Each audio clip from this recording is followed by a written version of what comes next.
Hello everyone, स्वागत है आप सबका आज की इस क्लास में। तो आज की इस क्लास में हम कवर करने वाले हैं इंडियन पॉलिटी का प्रेसिडेंट और वाइस प्रेसिडेंट। इसमें हम वो सवाल कवर करेंगे जो एडुकेटी ने लास्ट ईयर एसएससी के एग्जाम से पूछे। इसमें हम सारे ही जितने भी एग्जाम्स हुए थे, चाहे वो सीजीएल हो, सीएचएसएल हो, एमटीएस हो, जीडी हो या सिलेक्शन पोस्ट हो, उसमें जो भी सवाल एडुकेटी द्वारा पूछे गए थे उनको हम इस वीडियो में कवर करेंगे। ये आपके आगे आने वाले एग्जाम्स के लिए बहुत इंपॉर्टेंट है, ठीक है। तो वीडियो को एंड तक ज़रूर देखिएगा। चलिए शुरू करते हैं। सबसे पहला सवाल है, राष्ट्रपति का चुनाव एक निर्वाचक मंडल द्वारा किया जाता है, जबकि राज्यपाल का चुनाव कैसे होता है, ठीक है। तो जैसे कि आपको पता है, जो प्रेसिडेंट है वो इलेक्टेड कॉन्स्टिट्यूशनल हेड है, ठीक है। इलेक्टोरल कॉलेज के द्वारा इनका इलेक्शन होता है। पर गवर्नर का जो इलेक्शन है वो ना तो डायरेक्ट लोगों के द्वारा होता है, ना स्टेट लेजिस्लेचर के द्वारा होता है। तो गवर्नर का चुनाव कौन करता है? वो डायरेक्टली राष्ट्रपति द्वारा नियुक्त किए जाते हैं। तो आंसर हो जाएगा ऑप्शन बी, राष्ट्रपति द्वारा नियुक्त किए जाते हैं गवर्नर, ठीक है। और ये पावर जो है प्रेसिडेंट को कौन से आर्टिकल में मिलती है? आर्टिकल 155, ठीक है। आर्टिकल 155 कहता है अपॉइंटमेंट जो है गवर्नर का वो प्रेसिडेंट द्वारा किया जाएगा। भारत में राष्ट्रपति चुनाव लड़ने के लिए न्यूनतम आयु कितनी आवश्यक है, ठीक है। तो जो क्वालिफिकेशन है प्रेसिडेंट के लिए, ठीक है, उसमें एज का क्राइटेरिया कितना है? तो एज का जो क्राइटेरिया है वो है आपका 35 साल, ठीक है। एक इंसान को 35 साल का होगा कम से कम, तब वो एलिजिबल होता है कि वो प्रेसिडेंट का इलेक्शन लड़ सके। इसके अलावा कौन से क्वालिफिकेशन है? इसके अलावा है कि वो भारत का सिटीजन होना चाहिए, है ना, और must be qualified for election as a member of Lok Sabha, ठीक है। लोकसभा के मेंबर के इलेक्शन के लिए भी वो है जो है एलिजिबल होने चाहिए, है ना। और ऑफिस ऑफ प्रॉफिट जो है, कोई भी ऑफिस ऑफ प्रॉफिट जो है under the government of India या हो स्टेट गवर्नमेंट या कोई भी लोकल अथॉरिटी के अंडर, उसमें कोई उनको पोजीशन होल्ड नहीं करनी है, ठीक है। तो ये 3 क्राइटेरिया और होते हैं। और ये कौन से आर्टिकल में बताया गया है? ये बताया गया आपका आर्टिकल 58 में। आर्टिकल 58 बात करता है इलेक्शन ऑफ प्रेसिडेंट के बारे में, ठीक है। निम्नलिखित कथनों पर विचार कीजिए। तो हमें 2 कथन दिए गए हैं, उनमें हमें बताना है कि कौन सा सही है कौन सा गलत है। पहला है,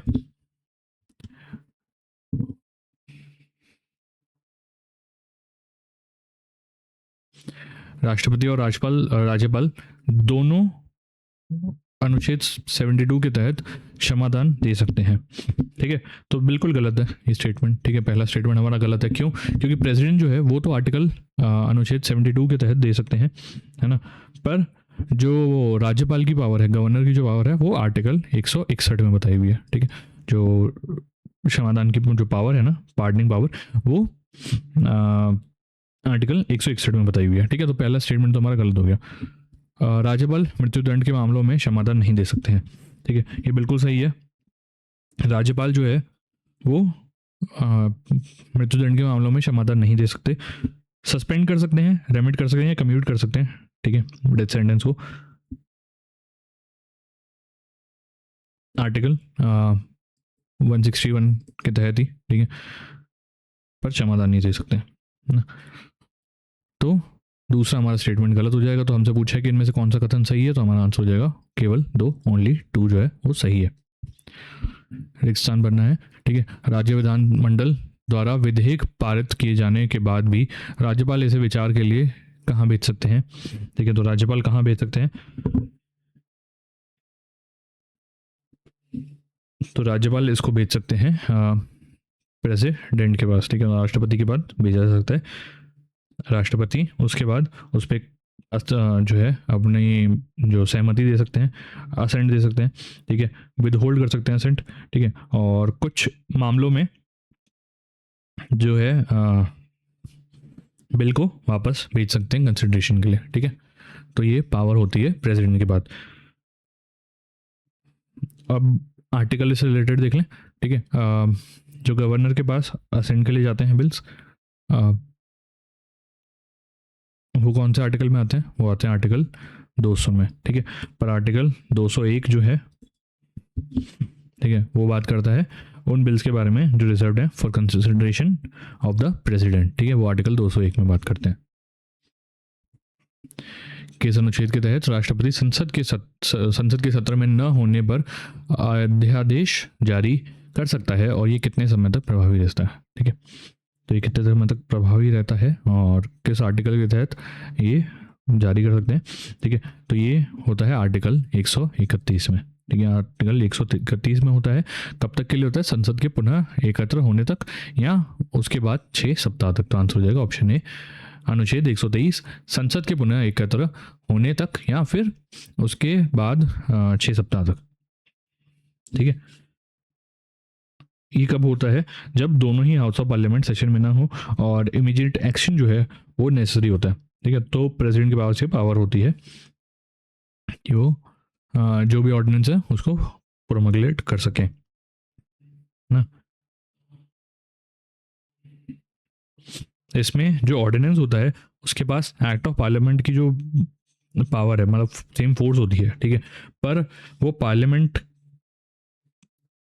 के पास जो है उसको प्लेस करना ज़रूरी हो जाता है। भारत के वर्तमान उपराष्ट्रपति के संबंध में निम्नलिखित घटनाओं पर विचार कीजिए। सबसे पहला सवाल है, सीपी राधाकृष्णन भारत के उपराष्ट्रपति हैं जिन्होंने 12 सितंबर 2025 को पदभार ग्रहण किया था। ठीक है, तो ये बिल्कुल हमारा सही है ना, ये कथन हमारा सही है। और दूसरा क्या है, राष्ट्रपति चुनाव के विपरीत उपराष्ट्रपति के लिए निर्वाचक मंडल में संसद के दोनों सदनों को मनोनीत सदस्य शामिल होते हैं। ठीक है, तो ये भी हमारा बिल्कुल सही है। ठीक है, ये भी हमारा कथन जो है बिल्कुल सही है। ठीक है, तो देखिए जो प्रेसिडेंट का इलेक्शन होता है ना, उसमें नॉमिनेटेड मेंबर जो हैं वो पार्ट लेते हैं। ठीक है, सॉरी, प्रेसिडेंट के इलेक्शन में जो है पार्ट नहीं लेते हैं। हालांकि जब वाइस प्रेसिडेंट के इलेक्शन की बात आती है ना, तो इलेक्टोरल कॉलेज क्या क्या कंसिस्ट करता है? मेंबर जो दोनों हाउस ऑफ पार्लियामेंट के मेंबर्स हैं वो, इंक्लूडिंग जो नॉमिनेटेड मेंबर्स हैं। ठीक है, तो वो हो जाते हैं। ठीक है, ध्यान रखिएगा प्रेसिडेंट के इलेक्शन में कौन कौन होता है? Elected MPs plus elected MLAs. Vice president के इलेक्शन में कौन होता है? Members of both houses. ठीक है, दोनों हाउस के जो मेंबर हैं वो, प्लस इंक्लूडिंग जो नॉमिनेटेड मेंबर्स है ना, नॉमिनेटेड मेंबर्स वो भी है ना, वो भी इसमें इंक्लूड हो जाते हैं। ठीक है, और ये बात कौन से आर्टिकल में की गई है? ये होता है आपका आर्टिकल 66 ना। तो हमारे दोनों कथन यहाँ पे सही है, तो हमारा आंसर हो जाएगा option A, both statement 1 and 2 are correct. ठीक है, भारत के उपराष्ट्रपति को डैश द्वारा पद से हटाया जा सकता है। ठीक है, तो भारत के उपराष्ट्रपति को कैसे हटाया जा सकता है?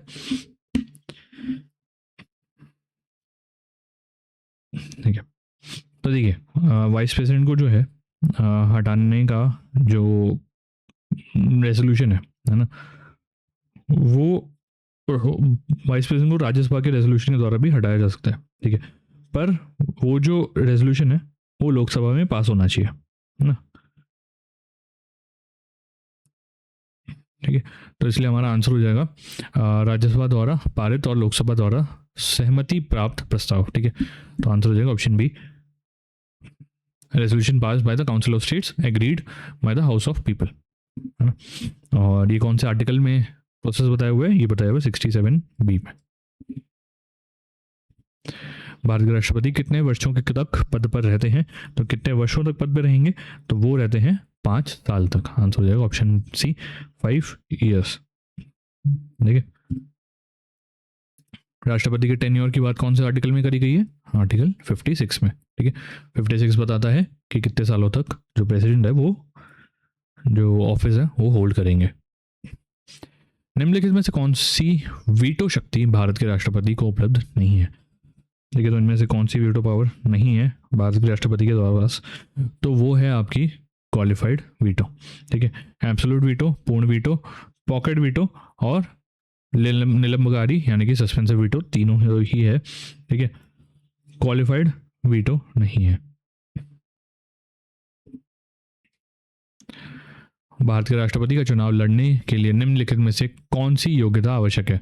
उसे केंद्र सरकार के अधीन किसी लाभ के पद पर होना चाहिए, उसे लोकसभा का सदस्य बनने के योग्य होना चाहिए। ठीक है, तो इनमें से जो है सिर्फ सेकंड स्टेटमेंट जो हमारा सही है। ठीक है, केंद्र सरकार के अधीन किसी भी लाभ पद पर नहीं होना चाहिए किसी इंसान को अगर वो प्रेसिडेंट का चुनाव लड़ना चाहते हैं।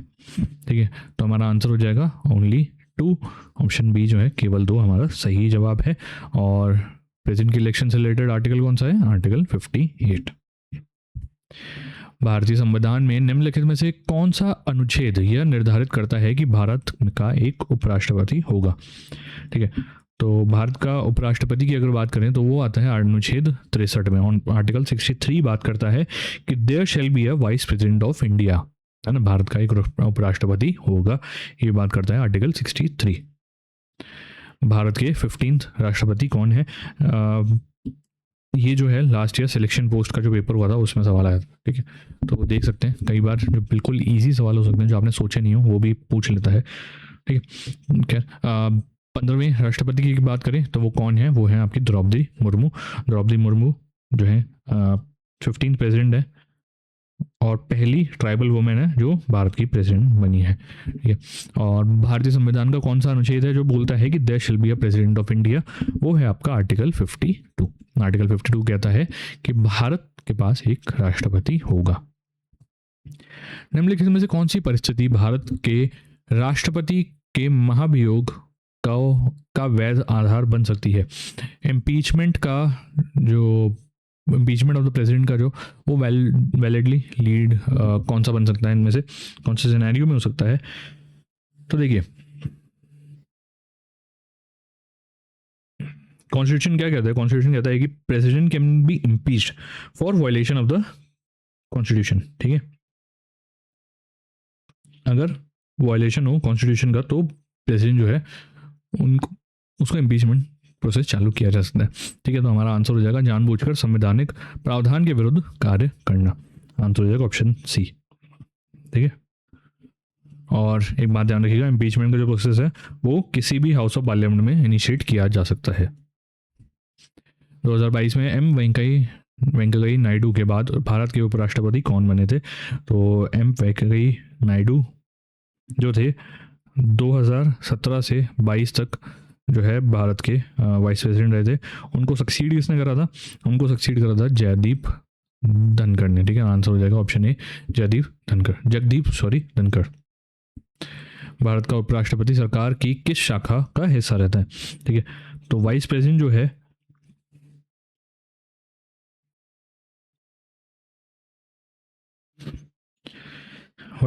है वो पार्ट है यूनियन एग्जीक्यूटिव का।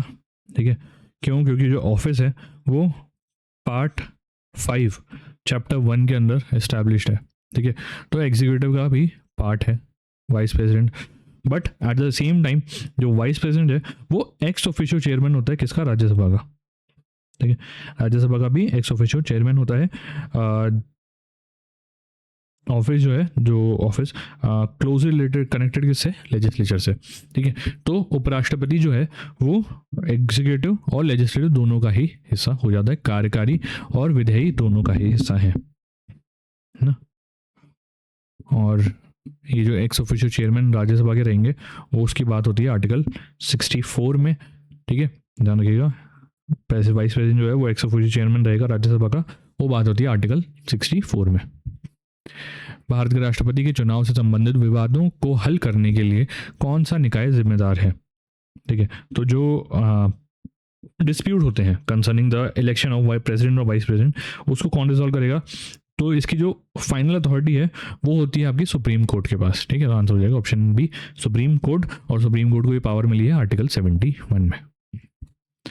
राष्ट्रपति शासन लागू करने के संबंध में निम्नलिखित में से कौन सा कथन सत्य है? ठीक है,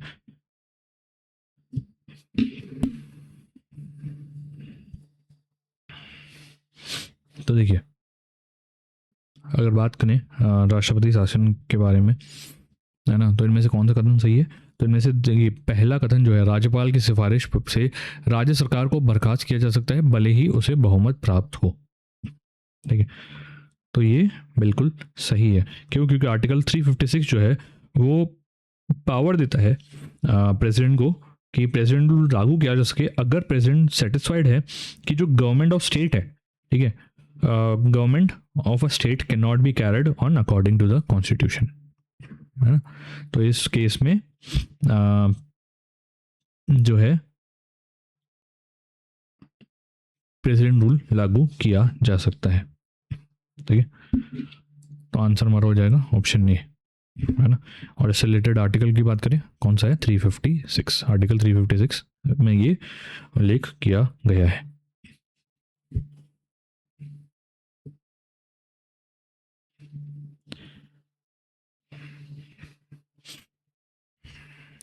भारतीय संविधान के उल्लंघन के लिए भारत के राष्ट्रपति पर किस अनुच्छेद के तहत महाभियोग लगाया जा सकता है। तो इम्पीचमेंट की अगर बात करें, है ना, कॉन्स्टिट्यूशन की अगर वायलेशन का केस होता है तो ऐसे में प्रेसिडेंट को इम्पीचमेंट प्रोसेस स्टार्ट किया जा सकता है।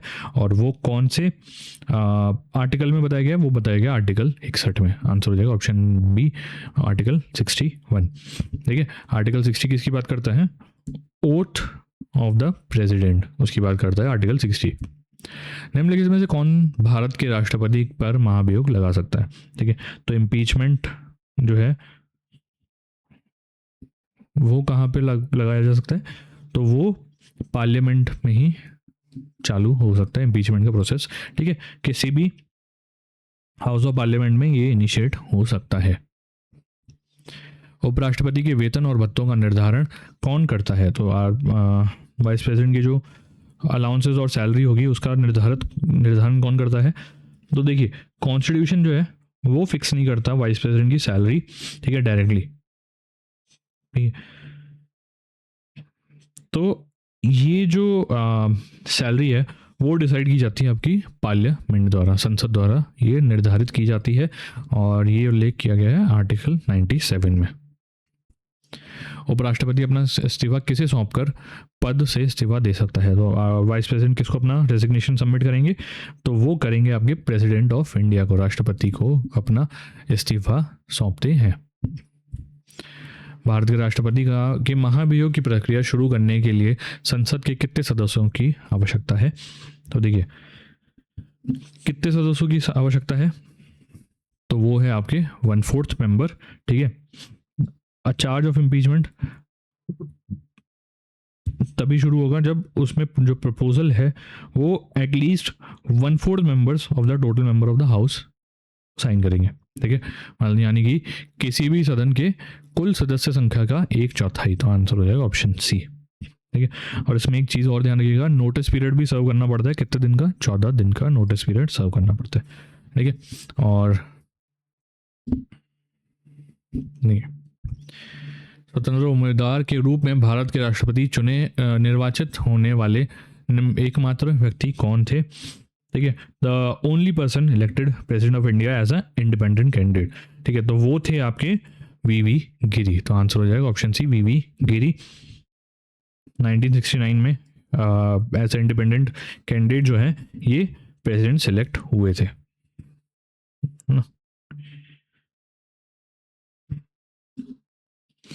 और अगर देखा जाए तो ये वाइस प्रेसिडेंट थे। ठीक है, इन्होंने अपने पोस्ट से रिज़ाइन करा था ताकि वो प्रेसिडेंट के इलेक्शन को कंटेस्ट कर सकें। और किसको हराया था, एन संजीवा रेड्डी को।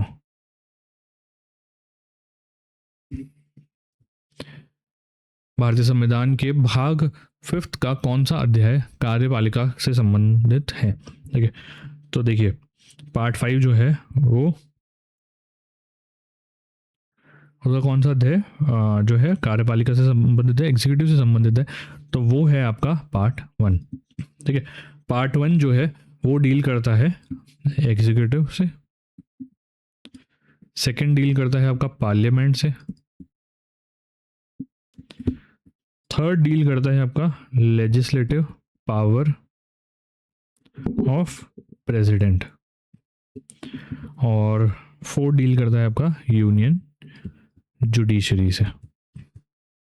ठीक है, तो ये अलग अलग चैप्टर्स हैं पार्ट 5 के। ठीक है, पार्ट 5 जो कि ओवरऑल बात करें तो वो यूनियन से डील करता है। 2002 से 2007 तक भारत के 11वें राष्ट्रपति के रूप में किसने कार्य करा था? तो भारत के 11वें जो राष्ट्रपति थे वो कौन थे? वो थे आपके डॉक्टर APJ अब्दुल कलाम, जिनको हम मिसाइल मैन ऑफ इंडिया के नाम से भी जानते हैं। प्रतिभा देवी सिंह पाटिल ने 25 जुलाई 2007 को भारत के राष्ट्रपति के रूप में पदभार ग्रहण किया था। तो प्रतिभा पाटिल जी जो थी, ठीक है, वो भारत की 12वीं राष्ट्रपति थी, है ना, और पहली महिला प्रेसिडेंट बनी थी वो भारत की।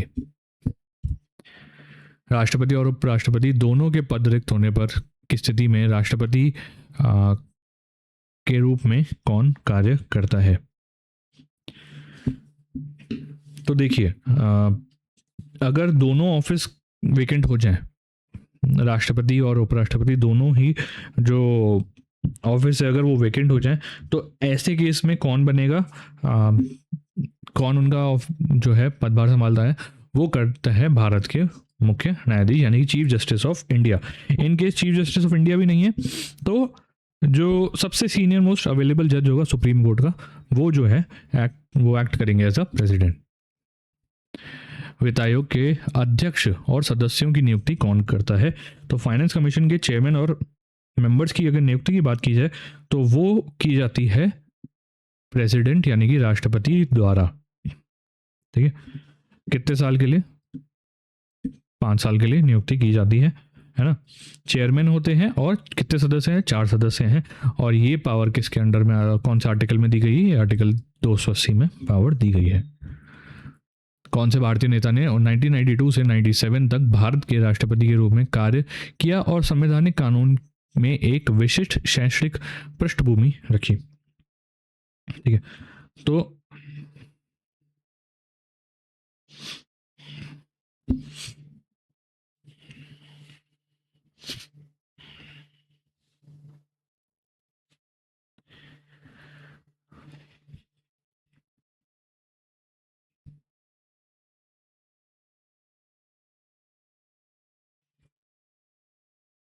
वो थे आपके शंकर दयाल शर्मा। इन्होंने 97 से लेके 2002 तक 92 से लेके 97 तक जो है as a president of India सर्व किया था।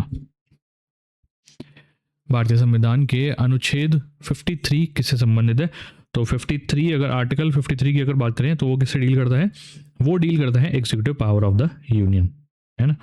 Executive power of the union shall be vested on in the president. तो आंसर हो जाएगा ऑप्शन बी, संघ का कार्यकारी शक्ति।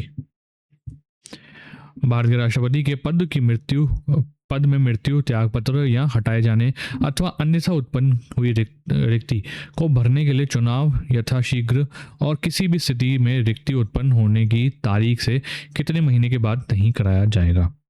ठीक है, तो देखिए, अगर वैकेंसी जनरेट होती है, ठीक है, तो election to fill the vacancy must be held as soon as possible. ठीक है, जितना जल्दी हो सके उतना करें, या तो फिर 6 महीने के अंदर तो करना ही है। तो हो जाएगा आर्टिकल ऑप्शन बी 6 हमारा आंसर हो जाएगा। और ये कौन से आर्टिकल में बात की गई है? इस आर्टिकल 62.1 में की गई है।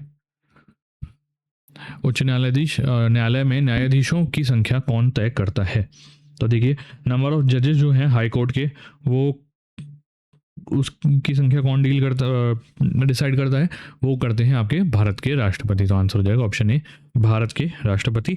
आर्टिकल 216 बताता है कि हर हाई कोर्ट में, है ना, चीफ जस्टिस होगा और जजेस होंगे। नंबर ऑफ जजेस जो हैं वो डिसाइड करेंगे प्रेसिडेंट ऑफ इंडिया। भारत के उपराष्ट्रपति के चुनाव से संबंधित विवादों का निर्णय कौन करता है? तो जो डिस्प्यूट है regarding the election of vice president, उसमें जो फाइनल अथॉरिटी है वो होती है सुप्रीम कोर्ट के पास। आंसर हो जाएगा ऑप्शन बी, सर्वोच्च न्यायालय को ये पावर आर्टिकल 71 में दी गई है। भारत के महान्यायवादी का कार्यकाल कितना है? ठीक है, तो term of the office of attorney general of India की अगर बात करें, तो अटॉर्नी जनरल ऑफ इंडिया की अगर बात करें तो ये कॉन्स्टिट्यूशन में फिक्स नहीं है। ठीक है, कॉन्स्टिट्यूशन में टेन्योर नहीं बताया गया है अटॉर्नी जनरल ऑफ इंडिया का, है ना। अटॉर्नी जनरल जो है तब तक होल्ड करते हैं ऑफिस जब तक प्रेसिडेंट चाहते हैं। तो आंसर हो जाएगा ऑप्शन डी, संविधान द्वारा निर्धारित नहीं है।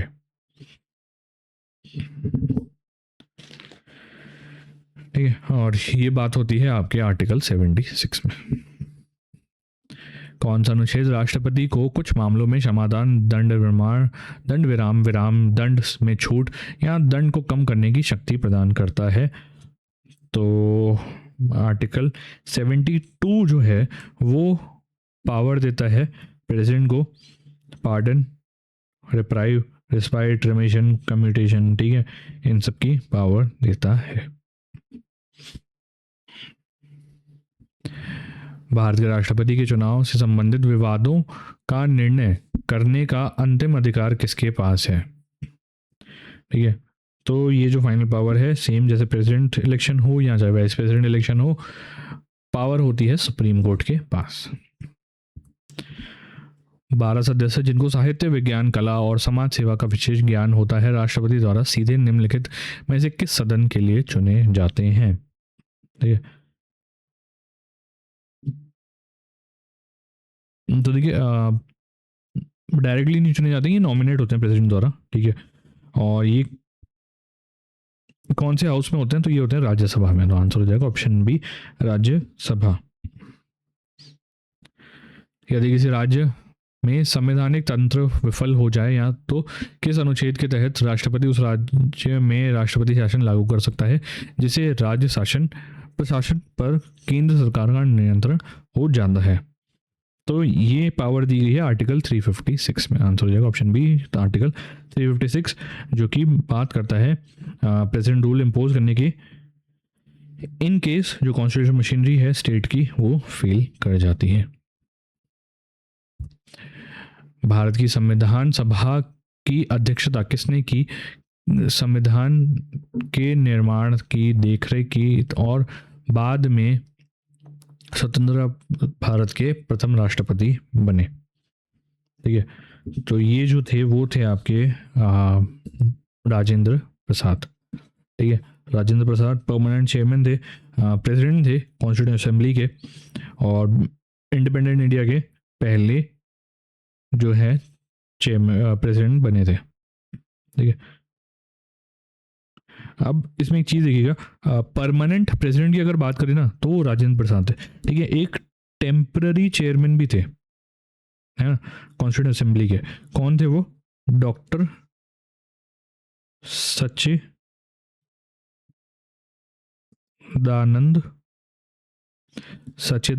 सिन्हा। ठीक है, ये टेम्पररी चेयरमैन बने थे। दोष सिद्ध व्यक्तियों को दी जाने वाली दंड परिवर्तन, दंड छूट, दंड विराम और अन्य प्रकार की समाधान शक्तियां राष्ट्रपति द्वारा प्रयोग की जाने वाली संवैधानिक शक्तियों के किस श्रेणी के अंतर्गत होती है? ठीक है, तो ये होती है आपकी समाधान शक्ति के अंतर्गत। आंसर हो जाएगा option B, pardoning power. Again ध्यान रखिएगा, प्रेसिडेंट को ये जो पावर मिलती है वो मिलती है आर्टिकल 72 में। वहीं अगर गवर्नर की बात की जाए तो गवर्नर को ये पावर मिलती है आर्टिकल 161 में। भारत का उपराष्ट्रपति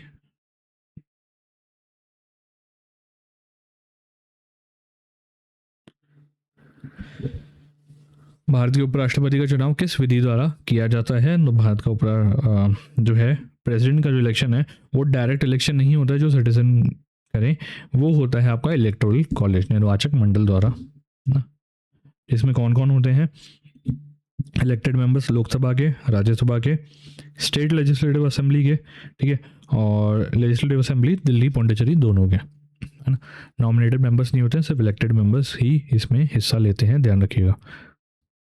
निम्नलिखित में से कौन सी राष्ट्रपति की विवेकाधीन शक्ति नहीं है? ठीक है, इनमें से कौन सी डिस्क्रिशनरी पावर नहीं है प्रेसिडेंट की? तो वो है आपकी संसद को संदेश भेजना। आंसर हो जाएगा option D, sending a message to the parliament.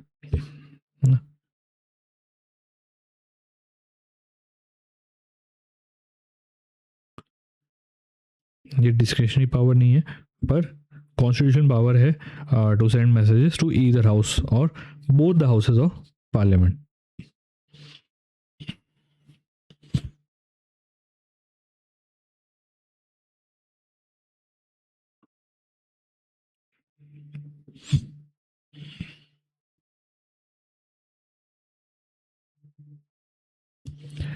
किसी भारतीय राज्य के मुख्यमंत्री की नियुक्ति का अधिकार किसके पास होता है? तो चीफ मिनिस्टर को इलेक्शन का जो पावर है वो किसके पास होता है? वो होता है राज्यपाल यानी कि गवर्नर के पास। और ये पावर राज्यपाल को दी गई है आर्टिकल 164 के तहत। भारत के महान्यायवादी यानी कि अटॉर्नी जनरल ऑफ इंडिया की नियुक्ति कौन करता है? तो एजीआई की जो नियुक्ति है वो की जाती है आपके राष्ट्रपति द्वारा। तो आंसर हो जाएगा option A, president of India. Qualification कितनी चाहिए होती है? क्वालिफिकेशन जो है वो इतनी होनी चाहिए कि सुप्रीम कोर्ट जज के तौर पे इनको अपॉइंट किया जा सके, और ये प्रेसिडेंट को पावर मिली है आर्टिकल 76 में। कौन सा अनुच्छेद राष्ट्रपति को राज्यसभा को भंग करने की शक्ति प्रदान करता है? तो राज्यसभा जो है ना, वो परमानेंट हाउस है, ठीक है, उसको डिसॉल्व नहीं किया जा सकता, है ना, ध्यान रखिएगा। राज्यसभा जो है वो परमानेंट हाउस है, उसको डिसॉल्व नहीं किया जा सकता। लोकसभा जो है उसको लेके प्रेसिडेंट के पास पावर है कि लोकसभा को डिसॉल्व कर सकता है प्रेसिडेंट, ठीक है, ध्यान रखिएगा, दोनों में डिफरेंस है। तो इसलिए जो है हमारा आंसर हो जाएगा कोई भी नहीं यानी कि नन, ठीक है। और ये जो पावर है वो दी गई है आर्टिकल 85 में। 2025 में नई दिल्ली में आयोजित 15वें राष्ट्रीय मतदाता दिवस समारोह की शोभा किसने बढ़ाई और उसे संबोधित किया? तो वो थे आपके प्रेसिडेंट द्रौपदी मुर्मू, राष्ट्रपति द्रौपदी मुर्मू। राष्ट्रपति अपना इस्तीफा किससे सौंपता है? तो राष्ट्रपति जो है वो अपना रेजिग्नेशन देंगे उप राष्ट्रपति को यानी कि वाइस प्रेसिडेंट को। राज्य निर्वाचन आयुक्त की नियुक्ति किसके द्वारा की जाती है? तो स्टेट इलेक्शन कमिश्नर की अगर बात करें तो उनकी जो अपॉइंटमेंट है वो करता है governor of India, governor of the state. राज्यपाल जो है स्टेट के वो डिसाइड करते हैं कि राज्य निर्वाचन आयुक्त इलेक्शन कमिश्नर जो है वो कौन बनेगा। और इनकी अगर बात करें, इनके पास पावर होती है कि पंचायत और म्यूनसिपैलिटीज दोनों के ही इलेक्शन कराएं, ठीक है। और इनसे पंचायत से रिलेटेड इलेक्शन की बात करें तो वो कौन से आर्टिकल में आता है? 243K में। और म्यूनसिपैलिटी की अगर बात करें, म्यूनसिपल इलेक्शन कौन से आर्टिकल में आते हैं? दो आते हैं 243ZA में। संविधान निर्धारित करता है कि केंद्रीय मंत्री सामूहिक रूप से किसके प्रति उत्तरदायी होते हैं? तो काउंसिल ऑफ मिनिस्टर्स जो है कलेक्टिवली रिस्पॉन्सिबल किसको होते हैं? लोकसभा को। तो आंसर हो जाएगा ऑप्शन सी, लोकसभा। संविधान के अनुच्छेद 77 के तहत भारत सरकार की कार्यकारी कार्रवाइयों को किसके नाम से किया गया व्यक्त किया जाएगा? ठीक है, तो जितने भी एग्जीक्यूटिव एक्शंस हैं है ना गवर्नमेंट ऑफ इंडिया के, वो एक्सप्रेस किए जाएंगे in the name of president. Answer हो जाएगा option B, in the name of president. ठीक है, आर्टिकल याद रखिएगा, आर्टिकल 77। भारत के संविधान का मसौदा तैयार करने के लिए गठित संविधान सभा के प्रथम और अस्थायी अध्यक्ष कौन थे? ठीक है, जैसा कि मैंने बताया था, कॉन्स्टिट्यूएंट असेंबली के टेम्पररी प्रेसिडेंट कौन थे? वो थे आपके डॉक्टर सच्चिदानंद सिन्हा। ठीक है, डॉक्टर सच्चिदानंद सिन्हा ना, वो टेम्पररी चेयरमैन या फिर प्रेसिडेंट कह सकते हैं कॉन्स्टिट्यूएंट असेंबली के थे। ठीक है, जब कौन सी मीटिंग में? जो 9 दिसंबर 1946 को हुई थी ना। उसके बाद जो है डॉक्टर राजेंद्र प्रसाद जो है as a permanent member permanent president जो है वो इलेक्ट हो गए थे। भारतीय किस राष्ट्रपति ने सूचना का अधिकार संबंधी कानून को मंजूरी दी थी? तो राइट टू इंफॉर्मेशन एक्ट जो कि कब आया था आपका? 2005 में, है ना। उसको प्रेसिडेंट के द्वारा जो है मंजूरी दी गई थी 15 जून 2005 को, है ना। तो वो कौन से प्रेसिडेंट थे हमसे पूछे? तो वो थे आपके डॉक्टर APJ अब्दुल कलाम। ठीक है, उन्होंने 12 जून 2005 को जो है मंजूरी दी थी राइट RTI एक्ट 2005 को। हालांकि इसको ये फोर्स में कब आया था? 12 अक्टूबर 2005 को, है ना। और बिल्स को अगर देखा जाए, बिल जितने भी बिल्स होते हैं उनको प्रेसिडेंट जो है वो अपनी मंजूरी देगा, ठीक है। वो कौन से आर्टिकल में बात की गई है, पावर मिलती है, वो मिलती है आर्टिकल 111 में। किन परिस्थितियों में राष्ट्रपति अनुच्छेद 123 के तहत अध्यादेश जारी कर सकता है, ठीक है।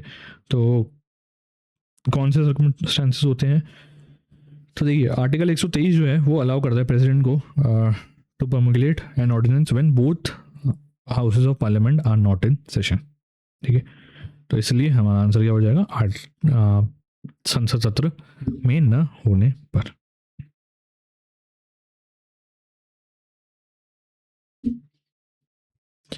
प्रवासियों को नागरिक के रूप में पंजीकृत करने के लिए अधिकारी की नियुक्ति कौन करता है, ठीक है।